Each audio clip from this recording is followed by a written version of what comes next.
ไทยทุกคนจงดูเฮ้วเข้าไปเริ่มเล่นกันได้แล้วนะ อยากรู้จักอันนี้มันคืออะไรช่างมันเถอะ เปลี่ยนไม่ได้เอาเป็นตัว ขอแป๊บนึงนะคะ เอาเป็นตัวผู้ชายดีกว่าไหม ตัวนี้ดิ นี่ไม่ได้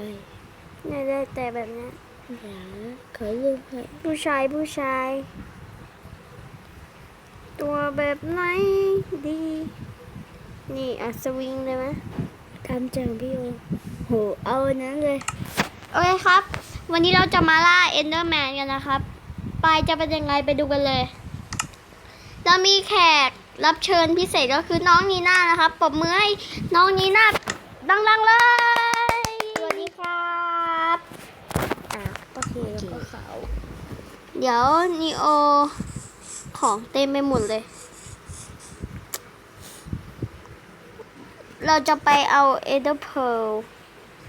แบบเข้าแล้วใช่ไหม โหตัวพี่โอ ดู สวัสดีค่ะ อันนี้ก็เป็นตัวของนีน่าเอง เดี๋ยวนี้เอาไปชำระล้างก่อน เดี๋ยวนะคะ เดี๋ยวนี้น่าจะขอไปอันนั้นก่อนเฮ้ยนี่อันนี้ที่เราช่วยกันปลูกกาแตงโมจำได้แป๊บนึงนะครับ เยอะเลยเนี่ย โอ้ยหน้าเด็กก็มีเกาพื้นเลยเรียกยายนะครับ ยายจะเอาไปฉีด ครับอุ้ยแล้วฉันจะไปปีนแล้วนะ ไปบินแล้วนะ แป๊บนึงนะครับ โยนของเข้าไป เอ้ยครับ ใน วิธีการไปก็ครับก็คือหาบล็อกมาบล็อกอะไรก็ได้แล้วครับมา อ้าวพี่ออมไม่มาบินก่อนเหรอ ไม่ครับไม่ต้อง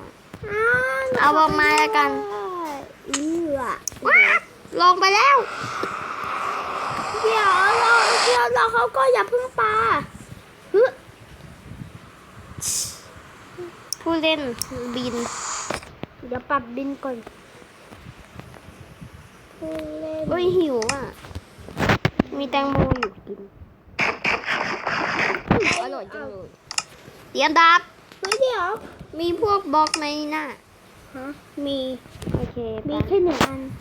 เลยก็วางให้ป่ะ ไปเตรียมตัว มาเลยครับ ป่าเอาบินเลยเหรอ เราอุ้ย เสียได้เอ็นเดอร์เพลนะคะ โอ้ บองหน้ามัน อย่าพึ่ง อืม ขั้นตอนแรกก็คือการต่อบล็อกไป4บล็อกนะครับ เราเอาไปอยู่ตรงนี้แล้วก็ แม่ กด จ๋า ย่อ ช่วยหนูด้วยหนูโดนล่า แล้วก็มองหน้ามาเลยครับ มาแล้วครับ แล้วก็ปึ๊บไม่ อุ้ยอ้ายตาย อ้าวมาให้ได้นะ มาแล้วบอกว่าให้ต่อบล็อกก่อน อ้าว ไหนตัวไหน ตัวไหนก็ได้ ตัวไหนอยากลอง พี่โอเช่ไปเก็บของ ฮะ ตัวไหนอยากลอง มาแล้ว มาดิมาโอ้ได้มาเยอะเลย พี่อา จะบอกว่าด่านนี้เป็นด่านที่ทรงพลังมากเลยนะครับ แพงมากด้วย ราคา1 ล้านบาทครับ บ้า ก็1 ล้านไง เอามาเลยล้าน ห ห นึ่ นึ่ ง ง ล้านสุดมันไม่มีค่า ก็กลายเป็น1 บาท มาแล้ว อยู่ไหนอะมาหานิโอต่อบล็อกให้อ่ะหนึ่ง เดี๋ยวสิอยากเขา 1 2 3 4 เดี๋ยวเขาไปเก็บของก่อน มาแล้ว ของเห็นไหมพี่อา รู้สึกว่า ของเขาอยู่ไหนอะ ฮะ ของนี่พี่ช่วยมาฆ่าให้หน่อยเขาอยู่นี่ โอเค เก็บเลย อยาก อ๋อไอตัวนี้เหรอ ตัวนี้ว้าวเพิ่งไปมองหน้ามัน แต่เอ็นเดอร์โพเต็มเลย เพิ่งไปมองหน้ามันอ้าวดาบหายไปไหนเดี๋ยวแป๊บ นิโออยู่กับนิโอ เอามา คือดาบเขา จริงใช่ไงเนี่ยนี่ลงไปเอาแล้วกัน แป๊บนึงเดี๋ยวเขาขอสายปีกก่อน ลงไปแล้ว ไหนอะไหน โยนลงไปแล้ว นี่เหรอ เร็วขึ้นตามโยมา ที่ไหนอ่ะ นี่เราจะมาฆ่า อินเด กั อร์แมนมาตามพี่โอน้อย หวัดดี เดี๋ยวนายจะโดน ตรงนี้มีคนโดนเยอะแล้ว มาไหนหน้าอยู่ไหนอ่ะมองหน้ามันไปเรื่อยๆพอมันเดินมาแล้วก็มองหน้ามัน มายังไม่มาเลย ช่วยกันป้องกัน ไม่ นั่นไงตัวนั้น มันจะยิงพวกคน ไหน แล้วเราไปกำจัดมันก่อน ไหนอยู่ไหน ข้างหลัง มาแล้ว บินเลยดิ มาแล้ว มันพ่นมันพ่นบินเลยสิ ฆ่ามันมันไล่ตามเราอยู่หน้าไม่งั้นตัวเราจะลอย เฮ้ยพี่ระวัง โดนด้วยว่ะ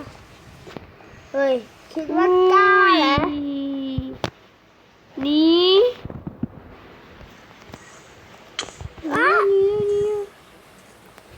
อะไรใครมาขัดขวางข้อฉันอ้าวมาดิแม่จีก็มาดิเฮ้ย มาแล้ว มาสิแน่จริงก็มาสิมากันสิแน่จริงก็มากันสิอยู่นี่เหรอ มาสิ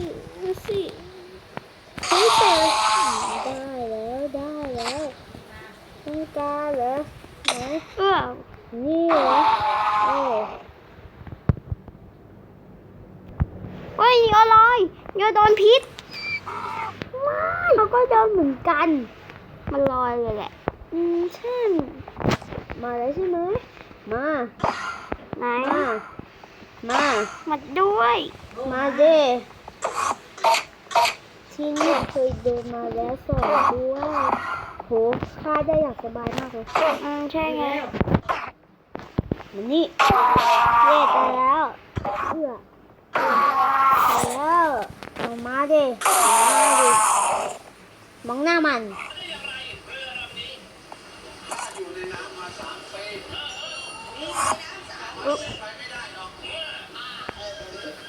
มาแล้ว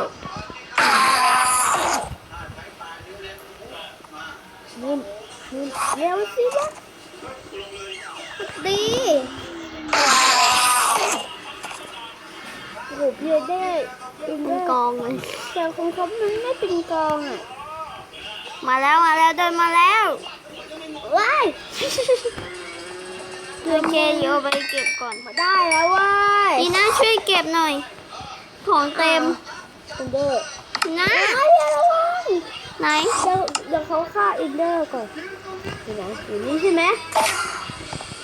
มันนี่ น่าช่วยเก็บเอนเดอร์โพลของนิโอหน่อยดิ ของเต็ม ดู โอ้โห ได้กว่าเยอะเลย ได้มาแล้วเชื่อแล้ว